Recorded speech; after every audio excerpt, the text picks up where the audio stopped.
Hi everyone, welcome back to my channel.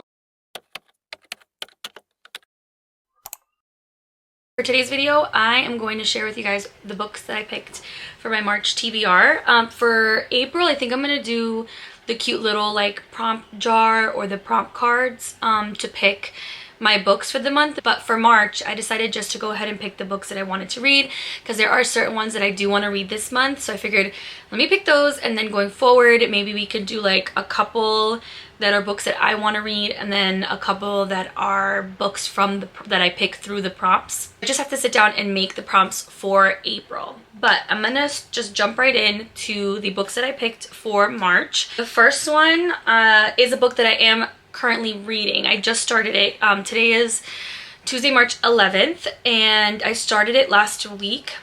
It was already going to be on my March TBR regardless, but I am already I'm on page 202 out of like 460, so I'm almost halfway through the book, and that is The Rebel Witch by Kristen Ciccarelli. I loved Heartless Hunter, and so the second she said she was coming out with Rebel Witch, I was on the hunt, waited for the pre-order, immediately signed up for the pre-order through Barnes & Noble, and then this was delivered end of February, and so I knew right away off the bat this is gonna be one of my first books in March. And so like I said, I started a couple days ago and I'm about this far through and I'm loving it. I love being back in this world. I just love the tension that's being built up between Rune and Gideon. The Crimson Moth series is a duology, so you have Heartless Hunter and then you have Rebel Witch, and Heartless Hunter essentially starts off with our main character Rune Winters, and she is a witch in secret. So in the society that they live in, witches are hunted, and so she's been living in secret. She ends up becoming what's called the Crimson Moth, which is like a vigilante who saves the witches that are being persecuted. And so by day she lives this fabulous aristocratic heiress life because she's wealthy, and then by night she's the Crimson Moth in disguise. Our other main character Gideon is part of the Red Blood Guard, or the Blood Red Guard, something like that, and he is essentially a witch hunter. He ends up trying to hunt down the Crimson Moth. Like, that's his number one task, is he's gonna find out who the Crimson Moth is. Every time he's arrested a witch, the Crimson Moth comes in, swoops in right under his nose and frees the witch. And so he's on this like intense mission to find who the Crimson Moth is and essentially to put her to death. In this second installment, we are just continuing the story. There is tension built in between the two characters, and I mean, there isn't really much I can tell you if you haven't read the book. I don't want to spoil it for anyone, but I will go in depth a little bit more during my reading vlog. So first book is Rebel Witch. The next book on my March TBR is another book that was just recently released and everyone's been talking about it, and so I had to get my hands on it, and that is First Time Caller by B.K. Borison. This is the second B.K. Borison book that I will read.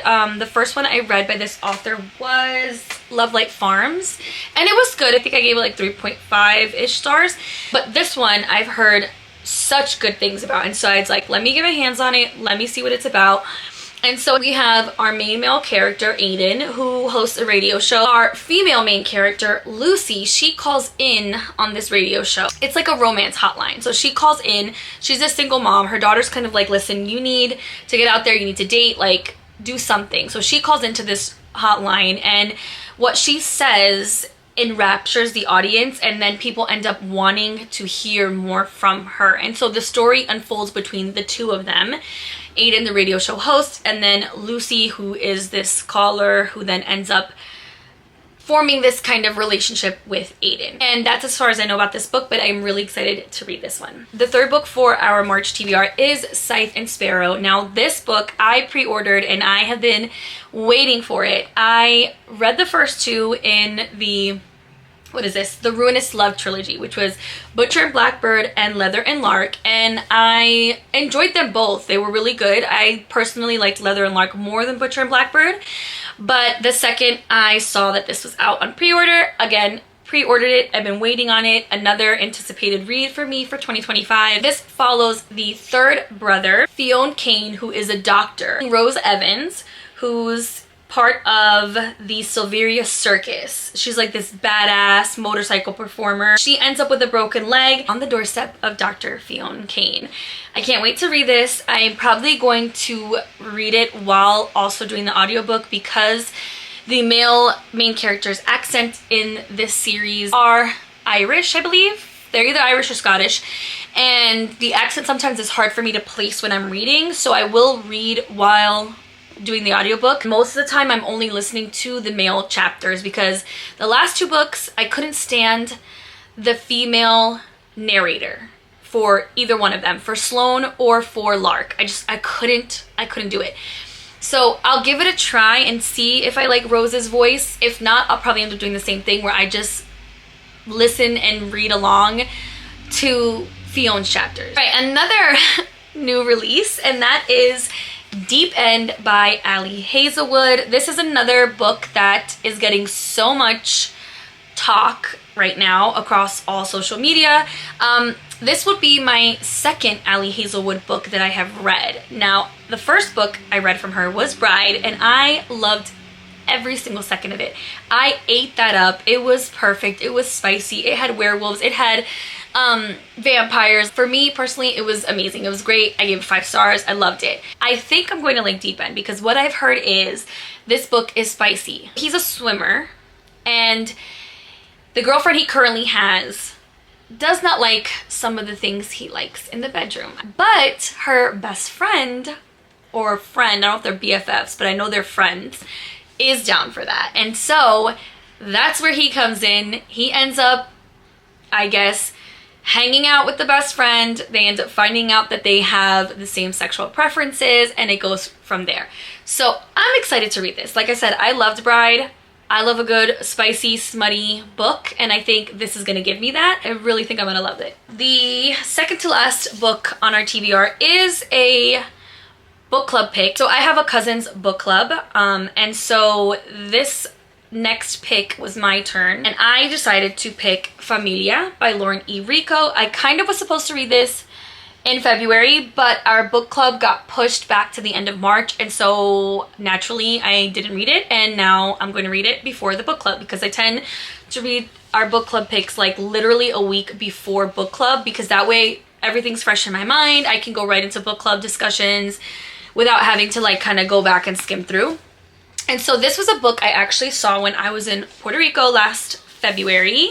I went with family and I went to see my dad who lives out there, and we went to like a Walgreens, I think it was, and I was like, let me just look at the book section, see if there's anything I like. And they had this book, and I don't remember why I didn't grab it because I specifically wanted a book from there because that's something I try to do is wherever I'm traveling, I try to get a book from there.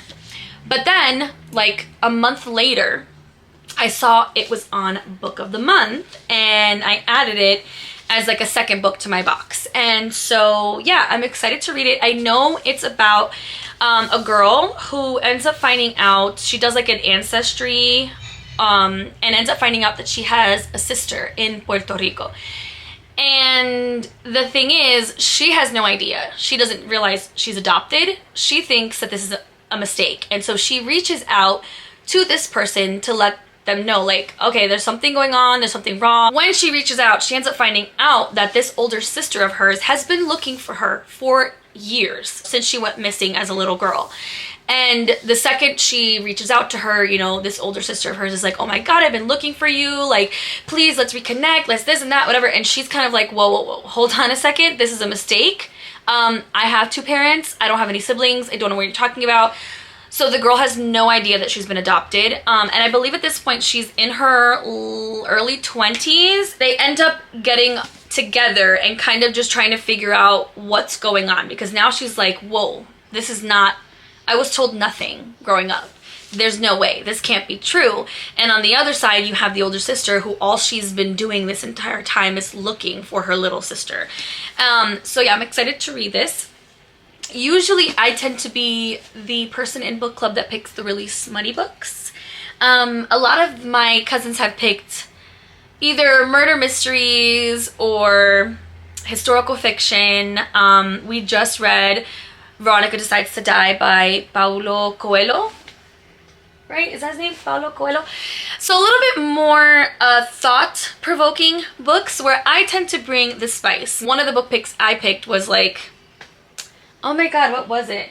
I think it was Reckless by Elsie Silver. And that was my book club pick. So I decided to go a little bit different. Of course, after I picked this book, I get feedback. My cousins are all like, we were waiting for like a smutty, super, you know, spicy fairies and romantasy and like all this stuff. And I'm like, okay, I had no idea. I have a book for you, but like now I gotta wait till the next time. I will give my thoughts and let you guys know what I think about this. I don't know if I'll put it in a video, but if anything, it'll be, I always try to do a review on Instagram. I also review all my books on Fable, and I usually try to copy my reviews over to Goodreads. I don't love Goodreads as much anymore. I like Fable better.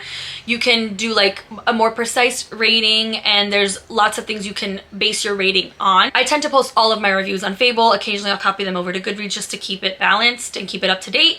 And then obviously I try to post that same thing onto Instagram. So if you're interested in any of my reviews that maybe won't make it to YouTube, I will link all of my socials down below, and you can follow me on any of those platforms and keep up with what I'm reading. The last book is another, I think, fairly new release. I think it released in January, I want to say. I'm wrong. It was actually released in 2022, but it was published in this current edition in 2024. So I think this was December that it was published, republished under a new publishing company, and that is Heavenly Bodies by Imani Ariu. I hope I'm saying that correctly.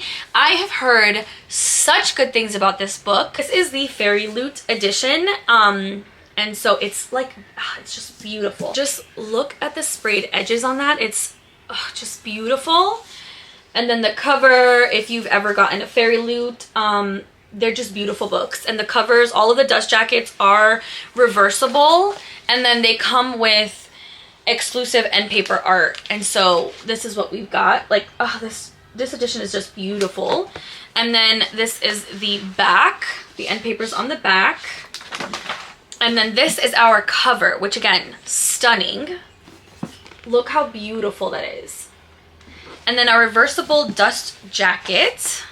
This is the other side. Personally, I think this is closer to the original cover of the book. But personally, I love the Fairy Loot cover. It did come signed, and it's not like pre-printed or a book plate. This is an actual signature, because you could tell it there's bleeding on the back. I don't know if you can see that there. But yeah, I was not expecting it to be signed, and so that was a great surprise. You know the most dangerous kind of villain, a woman with nothing left to lose. In a world ruled by the stars, cruel and merciless gods, Alara has been cursed by fate. A prophecy promises she will fall for a star, but it will kill them both. When the Star of Wrath and War descends to hunt Alara, the neighboring kingdom sees an opportunity to take her from her home, the Kingdom of Night, to Helios, the Kingdom of Light, where she strides straight into the arms of an enemy prince. There, Alara is forced to either let Prince Lorenzo train her into a weapon, worthy of battling against the tyrannical reign of the stars, or to accept her fate. But there are shadows even within the Kingdom of Light, and they threaten to reveal the darkness in Lorenzo's past, and the ancient magic that slumbers in Alara's veins. And with it all, the undeniable star-crossed pull between them. And then on the back, it says, I would turn the world to darkness for you. I'm just super excited to read this book. Like, I love romantasies. I love anything celestial and just anything magical. And so for me, I have a feeling I'm really, really going to love this book. I'm hoping this may be another 5-star or at least close to it. These are my March TBR picks. We've got 6 books on here for the month of March. I've kept it a little bit lower. I try to pick like 9 or 10 books usually, but this month I decided to pick 6 just because I haven't been getting close to reading even half of the books on my TBR. I think for February I picked 7 or 8 books and I read 2. And so 2 and 1/3 of a 3rd book. But yeah, that is it for this video. I hope you guys enjoyed it, and please let me know in the comments if you have read any of these books, if you loved any of them, or if any of these caught your attention and maybe you're thinking about reading them sometime soon. Also, let me know if any of these books are on your anticipated reads for 2025. And yeah, I think that's it for this video. Like I said, I will list my Bookstagram and my Fable down below for anyone who wants to keep up with what I'm reading in real time. Yeah, I guess that's it for this video. So once again, thank you for watching, and I'll see you in the next one.